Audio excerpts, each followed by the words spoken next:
Assalamualaikum warahmatullahi wabarakatuh. Saya Leo Amanda Putra.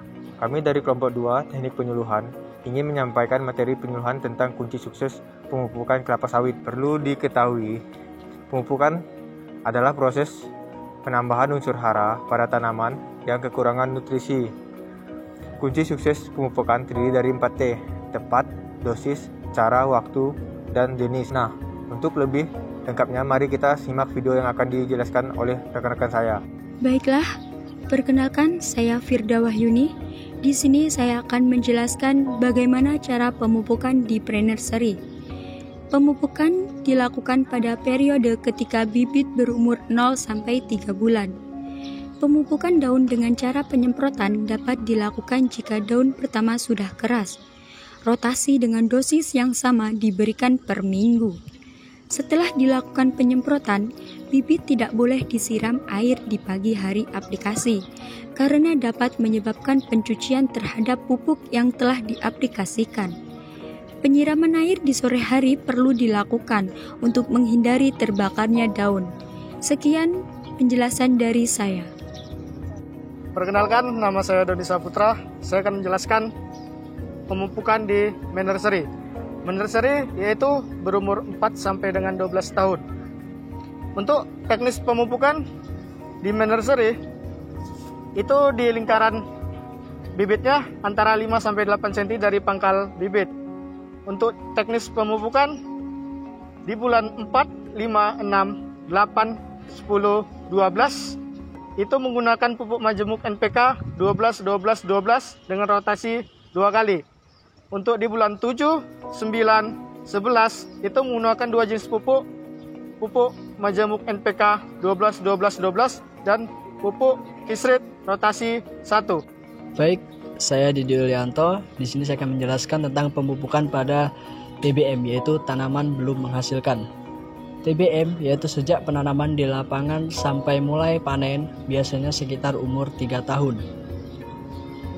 Jenis dan dosis pupuk TBM dikelompokkan ke dalam 4 kondisi lahan. Yang pertama, tanah mineral secara umum, tanah mineral eks lalang, tanah pasir, dan tanah gambut. Pupuk yang biasanya digunakan dalam TBM ini biasanya adalah urea, TSP, MUP, Kiserit, dan HGFB. Cara pengaplikasiannya yaitu pupuk disebar merata 20 cm dari pangkal tanaman sampai ke proyeksi ujung pelepah agar penyerapannya maksimum. Pemberiannya pupuk mikro harus sesuai dengan dosis yang direkomendasikan. Disebarkan merata pada jarak 20-50 cm dari pangkal batang di sekeliling pohon dan tidak boleh mengenai daun kelapa sawit. Waktu pengaplikasiannya yaitu dilakukan setelah penyiangan gulma pada piringan, sehingga harus direncanakan dengan baik jadwal penyiangan gulma dengan pemupukannya, yaitu kita harus membersihkan terlebih dahulu gulma yang ada di piringan sehingga kita memudahkan dalam pemupukan dan nutrisi yang terkandung dalam unsur hara yang dalam pupuk tidak berlawanan dan diserap oleh gulma. Sekian, terima kasih. Nama saya Nurlia Putri Andini. Di sini saya akan menjelaskan tentang pemupukan tanaman menghasilkan. Pemupukan TM dilakukan untuk memenuhi kebutuhan hara tanaman guna menunjang pertumbuhan untuk mencapai produksi yang optimal. Penentuan dosis pupuk untuk tanaman menghasilkan ditentukan berdasarkan pertimbangan hasil analisa daun, hasil penelitian, umur dan kondisi tanaman, tanah, iklim, keseimbangan hara, serta efisiensi biaya. Cara aplikasi pupuk pada tanaman menghasilkan dapat dilakukan secara manual maupun mekanis dengan spreader dan pesawat. Pemupukan secara manual pertama dilakukan pada tanaman menghasilkan muda umur kurang dari 7 tahun atau pada tanaman menghasilkan yang lebih tua yang tidak dimungkinkan untuk dilakukan secara mekanis.